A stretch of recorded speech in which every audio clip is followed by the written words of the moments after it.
Life is complicated. And there will be moments of pain at one point this year for every person in this room. So let's be compassionate to each other and to ourselves. L'Shana Tova. Happy New Year.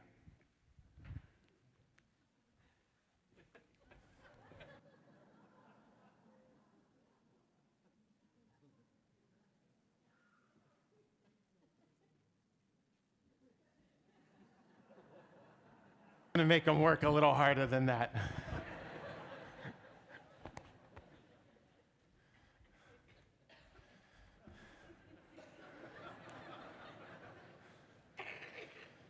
I got nothing. In truth, I do want to speak about this topic. I recently read about a priest who had served over 30 years in his parish, and he had listened to hundreds, even thousands of parishioners sit behind a screen and confess their sins. Until finally, a friend asked him, "Father, after all of these years serving our church, what have you learned about life and humanity?" And the priest looked at his friend and said, "Actually, it's an interesting question. I've learned two things. One, that everyone has pain. And two, that there is no such thing as a grown-up." So let's begin at the beginning, Genesis chapter 1. Bereshit bara et hashamayim. In the beginning, when God created the heaven and the earth, there was a man named Adam and a woman called Eve. And together they lived in the Garden of Eden. All seemed so perfect in the garden. There was no pain. Instead, Adam and Eve rested all day, for there was no need to work in the garden. Adam and Eve ate whatever they wanted, drank all that they desired, and they never went to the gym. Because they were told that they would live forever, deep inside the Garden of Eden, a place of true perfection. There was only one rule, said God.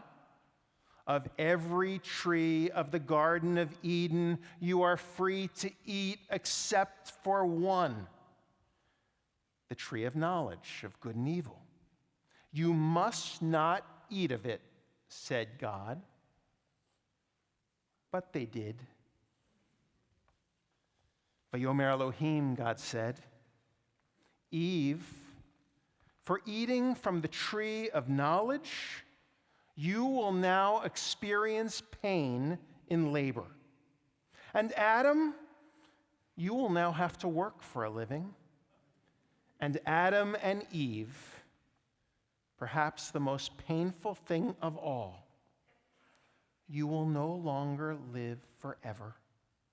You will one day die. And Adam and Eve, as we know, were expelled from the Garden of Eden. For thousands of years, human beings have read this story. But today, I want to share with you that I actually think that for thousands of years, a large part of the world has gotten it all wrong. For thousands of years, we have read this story and proclaimed that Adam and Eve must have sinned. They were not supposed to eat from the tree of knowledge. And so God punished them with work and pain and mortality. But I actually don't think it happened that way. I don't think it happened that way at all. I learned this from my colleague, Rabbi Harold Kushner, with whom I used to study, who said, If you tell a child that you can touch anything in this room except for one thing, and then you place that thing right in the middle of the room, what's the child going to do? Touch that thing. And God knew that.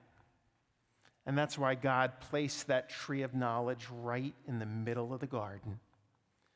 Because God wanted Adam and Eve to eat from the tree of knowledge. I believe that because life was not meant to be lived in the garden. Life was not meant to be lived in a state of perfection. You will experience pain in childbirth, said God.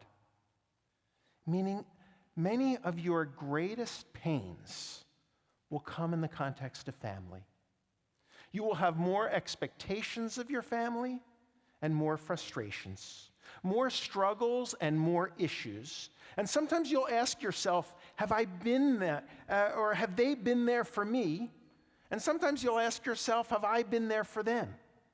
I know people who have issues with their parents, and their parents have been dead for 25 years. You will have pain in childbirth, said God. And yet, we all know that despite this pain, some of the most joyful moments in life will come in the context of family. 2, you will have to work for a living, said God. No more free food in the garden. You will have to work. Sometimes you will even have to struggle.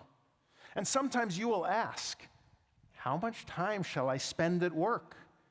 And how much time shall I spend with family?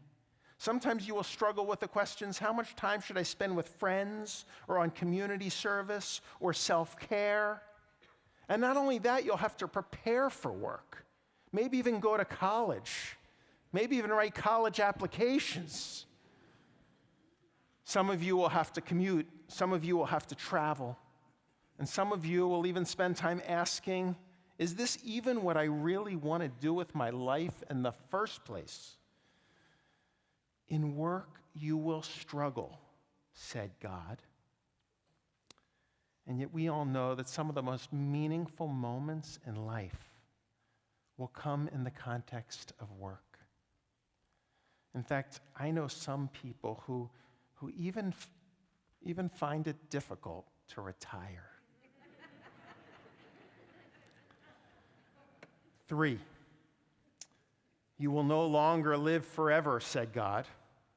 Yes, you can go to the gym, which you should. You can eat lots of kale and quinoa, which I guess you should. But people will eventually get sick and struggle and one day die.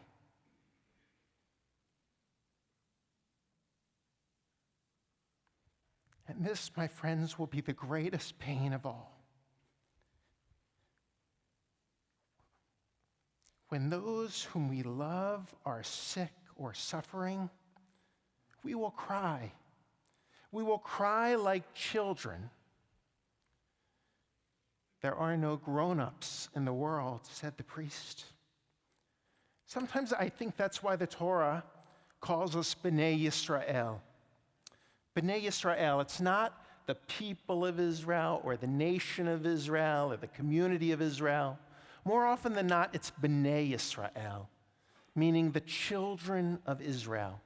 Because when it comes to life's pains, we are as helpless as children crying out to God.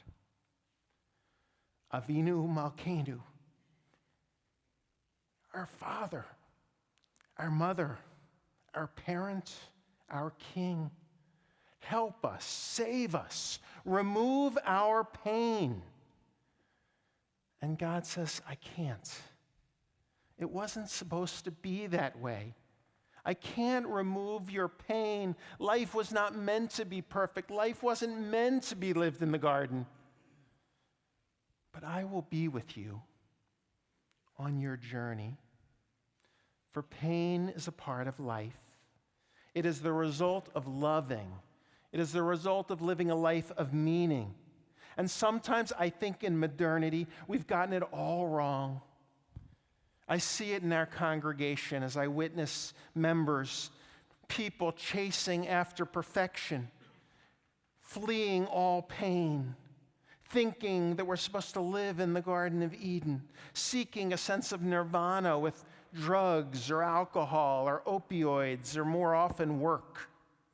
Work, running and running and running through life looking for perfection, trying to return to the garden, never recognizing that it wasn't supposed to be lived that way. But they run, sometimes looking to Facebook, and I must admit I'm guilty of this, and scrolling down the news feed and seeing the perfect vacation and thinking, I want that.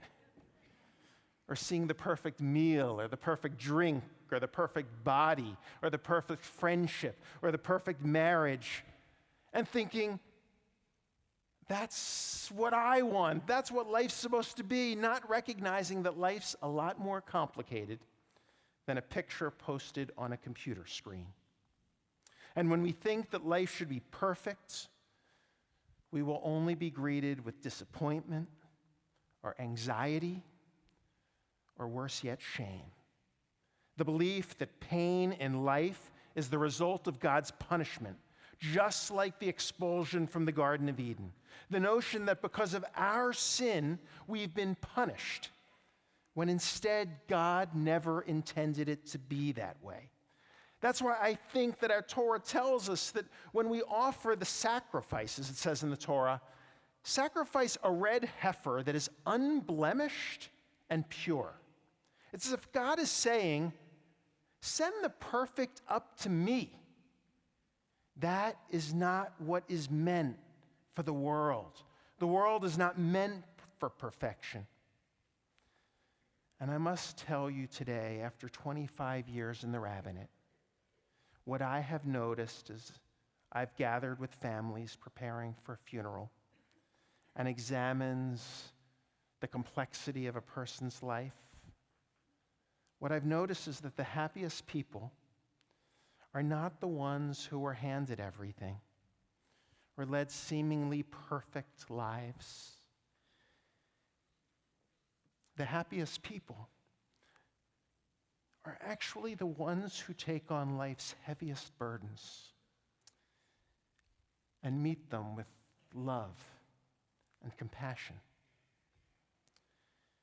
And that's what I hope for us today, to meet life's complexity with love, to just love a little more by recognizing that everyone has some pain, so that when you encounter a person who is just simply annoying or acting out or misbehaving, rather than getting mad or frustrated, you'll just assume they're struggling, because some pain's visible and some pain is not. And I hope you'll reach out to them, hold a door, hold a hands, smile at them, love them, greet them. And if you're in pain, I hope that you'll acknowledge it and meet it and recognize that pain is not a moral failing. It is a part of life, to be met with kindness and compassion, not a sense of guilt and shame, but to be met with love. And then knowing that there are struggles in life that we'll all experience, I hope you'll ask these questions as we greet a new year. 1, pain in childbirth. I hope you'll ask, is there anything we can do to help our families, our community? 2, you'll have to work for a living. Let's ask, how can I spend my time at work or at home? Am I doing the best that I can do? And 3, mortality. Let's ask, what should I do more of? And what should I do less? How shall I fill my days on this earth, knowing that none of us will live forever, because God actually meant it to be that way. Rabbi Kushner writes that the story of the Garden of Eden could have ended very differently. The Torah could have said, Adam and Eve, because you have listened to my word and not eaten from the tree of knowledge, I shall reward you greatly. You will never have to work again. You will spend all of your days in idle contentment, with food growing all around you. You will bear children without pain, and you will raise them up without pain. They will need nothing from you, and you will need nothing from them. And children will not cry when parents die, and parents will not cry when their children die.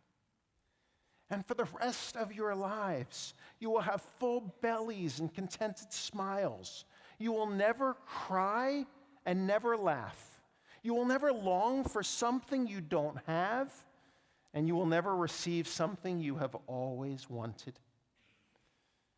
And the man and the woman grew old together in the Garden of Eden, eating daily from the tree of life. I don't want to live in that world. I want to live with you. Life is complicated, and there will be moments of pain at one point this year for every person in this room. So let's be compassionate to each other. Let's be compassionate to ourselves. L'Shana Tova. Happy New Year.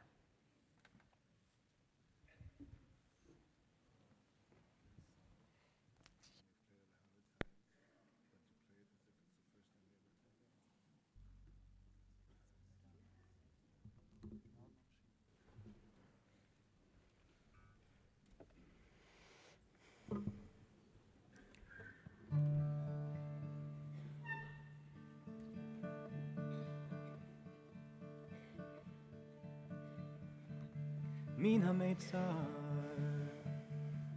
from a narrow place I called out to you. The answer only came to me, Aneni, when I opened my eyes to the wide open expanse. Min HaMeitzar, Karatia. Anani v'merchavya Meitza Karatia Anani v'merchavya Odecha Ki anitani v'tehili Lishua Odecha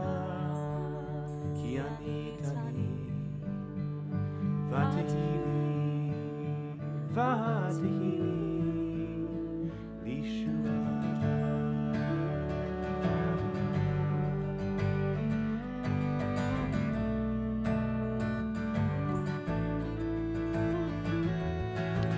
Aneni, Aneni, Aneni, answer me. Aneni, Aneni, Aneni, answer me. Aneni, Aneni, Aneni, answer me. Aneni, Aneni, Aneni. And I called out to you from a narrow place, and your answer came to me from a wide open space. My heart cried out for you wherever you are, and your hand reached out to me.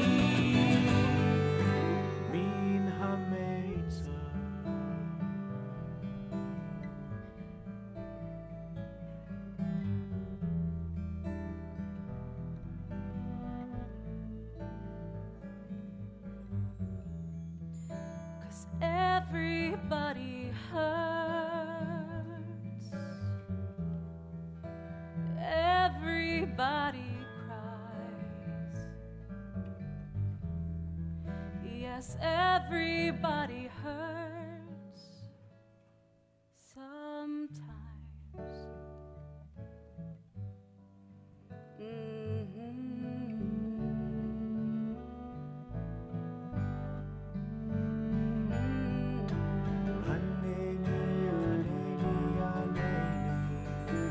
Everybody hurts.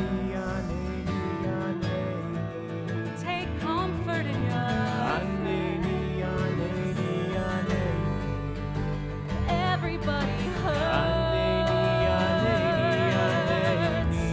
Take comfort in your everybody hurts. Take comfort in your everybody hurts sometimes. Take comfort in your friends. Take comfort